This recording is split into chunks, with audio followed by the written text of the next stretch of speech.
Alright, well, hello again, world of YouTube. My name is Pat, and this isn't really a review. I guess this is a film analysis. Of course, the movie was made in the 70s, for God's sakes, but this is my film analysis on Superman the movie. And why Superman for me, and why now? Well, I kind of got into a kick about it. Mainly, I'm really big into video games, and DC's never been able to actually make a decent video game, and I started kicking around like the concepts of this in my head and all that, and thinking about it, and I think a lot about the video game industry, and it kind of led me down there. And also, I've been really big into Grant Morrison lately, and he's just a phenomenal writer, and he's completely rewriting the League or whatever, and that's really gotten me into him. And then I turned around and started reading some of his Superman stuff, and I guess it's like this iconicism behind Superman that's really cool that I've never really appreciated until now in my later years, and that you don't think about it, but Superman's right up there with Godzilla as far as world renownedness, and that he is this big iconic figure, and he's more than that, he's like supposed to be a symbol of masculinity in like our society and culture, and it's a big thing, and the reason why it's there is because of what it is and like how long it's been there. So yeah, I got into this kick, and I decided to go ahead and go back and watch the classic movie. And this is just basically some thoughts of it. And my main thought is this, though, and before I even get started, is that, when you talk about Superman the movie and you think about it, you really come back thinking about one of two movies, You either remember the first half of the movie or you remember the second half of the movie. And the movie just breaks right down the middle, like right in one specific line, too. I can, like, name it straight to the line, where it's a perfect movie for half of the movie, and, like, it's a brilliant, genius piece of artwork, and then the second half comes along and it's like the worst action movie ever made up to the time. And it's like, it's so funny because it's like it really is two different movies, and when you think about Superman, you can't think of them both in the same context. You end up breaking it into two different movies in your mind, I think, and I'm definitely like that. So to start off, I mean, I've only got a mere 8 minutes to go here, but to start off, I'm going to go ahead with the actual from the beginning. Of course, it's iconic. I thought one thing that was really cool about it is that it uses a lot of brassy soundtracks. I'm not sure what they're doing with the soundtrack. I'm sure it's the technology at the time, but it doesn't have so much of crisp sound to it, and it's kind of hard to describe. But the way that people talk, it's got a really brassy sound to it, especially like on Krypton and things like that. Um, the opening sequence and the titles, of course, is brilliant, and it opens it up as an instrumental, and it forces you to acknowledge the soundtrack going on, the John Williams soundtrack. I'm not a John Williams fan by any means, but it really is one of his best works, and it's an important scene because it makes you realize that it's there, and it really makes you whatchamacallit, appreciate it, and then to fly into the space, the psychedelic images like kind of gives you a sense of surreality, and whatchamacallit kind of enhances everything going on. Moving along, it's got probably one of the most incredible establishing shots of like the planets and all that, and zooming down to Krypton, and especially considering the technology and special effects at the time, that it was absolutely phenomenal. And I think that was really good, and that they didn't go with like buildings and stuff, and going with the surreal approach for everything was a really good idea. And they also used a lot of saturation of light and blurriness, though, that kind of added a lot to it. Gave it like a mysticism behind it, which is really good, and like it kind of obscured the technologies going on and things that didn't define the culture and everything. It lets you kind of pick at it with your own brain, and also that it gave it a sense of dreaminess, which I thought was also inherently important.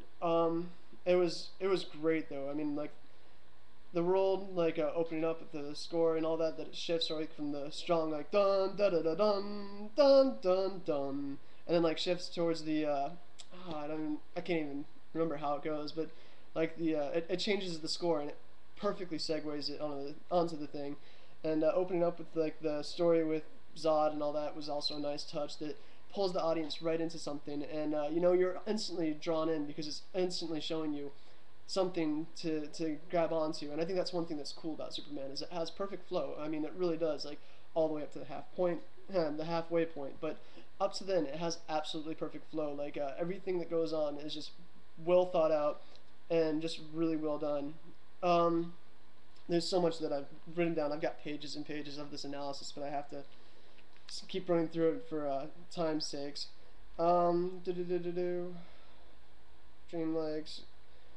I thought it was cool, though, and important, though, that you notice that the downfall of Krypton is their vanity and all that stuff, and that of course comes up later, though, that it's also the downfall of Lex Luthor, and that his vanity is the reason why that he explains his plan to Superman. And that's kind of, a lot of people see it as a flaw in the movie, but it's actually supposed to be a flaw in Lex Luthor, and it's like reflecting about like all the way back to Krypton, and that was their fall as well.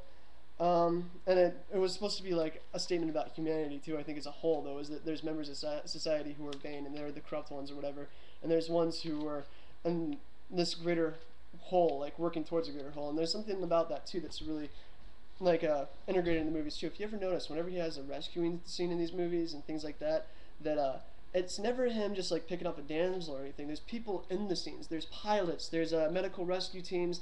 There's like engineers and staff and all this, and like people who are out there doing the job, and they're like they're part of like this Americana that is trying to build this great nation and all that stuff, and there's people contributing to it. And the movies have always made sure to take the time to point that out, and I have always thought that that was really good.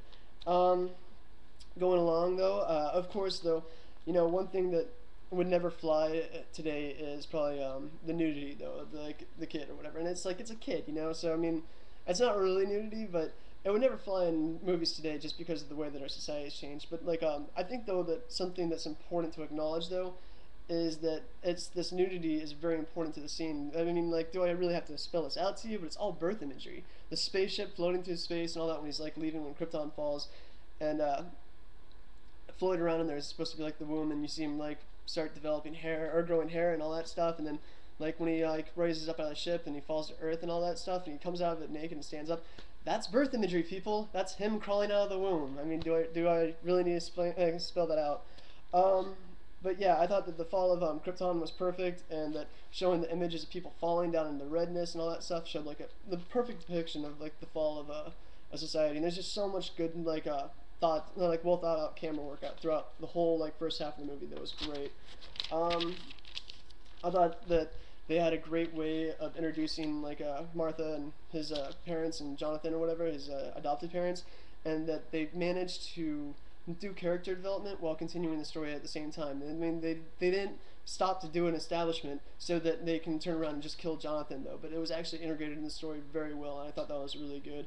You know, there's just little things too, like also that's like the racing of the train is such an important scene as well, and because you know it's a nod to the faster than a speeding bullet, oh, it's stronger than a locomotive, and that's kind of part of it, you know.